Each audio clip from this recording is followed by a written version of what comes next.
अस्सलामुअलैकुम। शुरू अल्लाह के नाम से जो बड़ा मेहरबान और नहायत रहम करने वाला है। आज हम बताएंगे डिस्पेंसर की सफाई का तरीका। हमारे पास बेल का वाटर डिस्पेंसर है और इसकी सफाई का तरीका बहुत ही आसान है। सबसे पहला काम यह है कि हम इसको स्विच ऑफ करेंगे और इसका स्विच निकाल देंगे।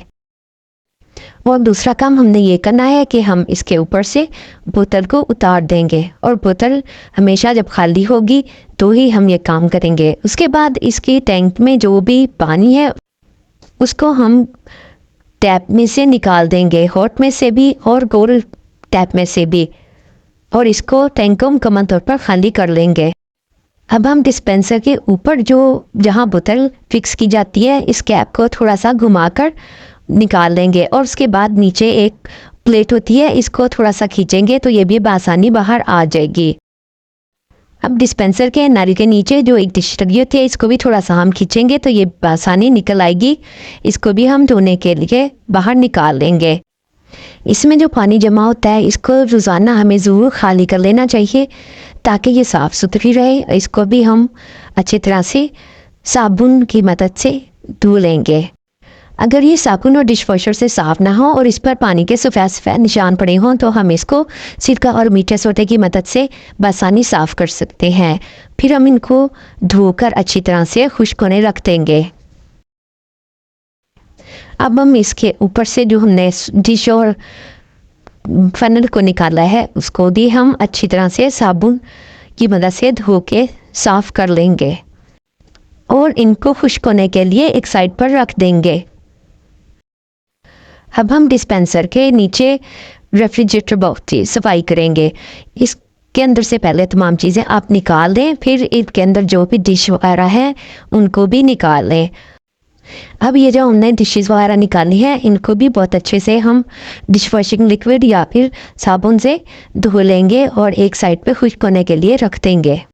अब हम डिस्पेंसर को घुमाएंगे और इसकी बैक पे जो जाली लगी हुई है इसको एक सॉफ्ट ब्रश से अच्छी तरीके से साफ़ कर लेंगे। अब हम डिस्पेंसर के टैंक की सफाई करेंगे। इसमें से ज़्यादा पानी तो निकल गया है लेकिन जो थोड़ा बहुत है उसे हम किसी कपड़े की मदद से एब्जॉर्ब करके निकाल देंगे। बेहतर यह है कि आप इसके लिए कोई माइक्रोफाइबर क्लॉथ यूज़ करें और अगर आपके पास माइक्रोफाइबर नहीं है तो कोई साफ़ सुथरा कॉटन का पीस आप इस्तेमाल कर सकते हैं। इसके बाद हम फ्रिज के निचले खाने को भी अच्छी तरीके से किसी कपड़े से साफ़ कर लेंगे। इसमें अगर आपको कुछ निशान वगैरह नज़र आए तो इसको हम सरफ वाला कपड़ा भी इस्तेमाल करके साफ़ कर सकते हैं। अब हम डिस्पेंसर के टैंक में कुछ साफ़ पानी डालेंगे और इसको नीचे टैप में से निकाल लेंगे ताकि इसके अंदर नाली में कोई भी अगर ज़रात मौजूद हों तो वो निकल जाएं। ये अमल हम 1 से 2 बार दोहराएंगे। हम इसके टैंक को साफ़ करने के लिए कोई भी सरफ या केमिकल यूज़ नहीं करेंगे। अगर इसके टैंक में कुछ निशानात या फिर कुछ मज़ीद सफाई की ज़रूरत है तो सिर्फ मीठा सोडा और सिरके की मदद से हम इसको साफ़ कर सकते हैं। फिर इसके बाद हम इसको कुछ कपड़े की मदद से या किसी माइक्रोफाइबर से बहुत अच्छे तरीके से साफ़ कर लेंगे और या फिर हवा में खुश्क होने के लिए छोड़ दें, कुछ देर छोड़ दें। अब हम डिस्पेंसर के तमाम पार्ट्स जिनको हमने निकाल के धो के रखा था उनको किसी टॉवल की मदद से या टिश्यू की मदद से बहुत अच्छे से साफ़ कर लेंगे और उनको अच्छी तरह से ड्राई कर लेंगे। अब हम डिस्पेंसर के तमाम पार्ट्स को जिनको हमने धो के ड्राई कर लिया है उनको दोबारा एहतियात के साथ रीफिक्स करेंगे। उसके बाद हमारा डिस्पेंसर वर्किंग के लिए बिल्कुल रेडी है।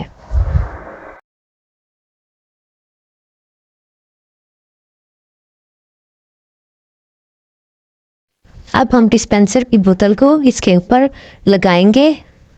अब हम डिस्पेंसर का प्लग लगाएंगे और जैसे ही स्विच ऑन करेंगे साथ ही डिस्पेंसर पर एक ग्रीन लाइट ऑन हो जाएगी। इसका मतलब कि डिस्पेंसर ने वर्किंग स्टार्ट कर दी है। डिस्पेंसर की बैक पे 2 बटन है। ग्रीन बटन ऑन करेंगे तो कूलिंग स्टार्ट हो जाएगी और एक ब्लू लाइट शो होगी और अगर रेड बटन ऑन करेंगे तो रेड लाइट शो होगी। इसका मतलब कि हम हॉट वाटर भी यूज़ कर सकते हैं। इसको आप अपनी मर्ज़ी के मुताबिक एडजस्ट कर सकते हैं। इस तरह डिस्पेंसर की सफाई का काम मुकम्मल हो गया और डिस्पेंसर ने दोबारा वर्किंग शुरू कर दी। उम्मीद है इस वीडियो से आपको कुछ ना कुछ सीखने को ज़रूर मिला होगा। अगर आप नए हैं तो हमारे चैनल को सब्सक्राइब करें और हमारी वीडियोस को लाइक करें, शेयर करें।